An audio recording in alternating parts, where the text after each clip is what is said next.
Sa lahat ng battle mo, nandyan si Lord. Pag yung kamay mo nangangalay na dahil sa battle mo, itataas yan ni Lord. Pag yung tuhod mo titiklop na dahil sa bigat ng battle mo, itatayo ka ni Lord. Pag feeling mo babagsak na yung katawan mo dahil sa bigat ng mga battle mo, itatayo ka ni Lord. And sasamahan ka ni Lord sa battle mo. Hindi ka pababayaan ng Lord na bumagsak. Gusto ni Lord maging successful ka sa mga battle mo. Gusto ni Lord na mapagtagumpayan mo lahat ng battle mo.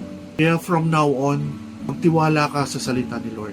Dahil tapat si Lord. Tapat si Lord sa mga pangako niya. Tapat si Lord sa mga naniniwala sa Kanya dahil si Lord ang buhay natin. Kaya huwag kang matakot. Kung dati hindi mo alam kung paano mo i-strengthen yung relationship mo sa Kanya dahil sa problema, ang kailangan mo lang gawin is magtiwala. Huwag mong ilagay yung isip mo dahil nag-a-anticipate ka ng problema. Huwag ganun. Isipin mo, si Lord, nandyan. May problema ka o wala, hindi ka niya iiwanan. Kaya magtiwala ka kay Lord.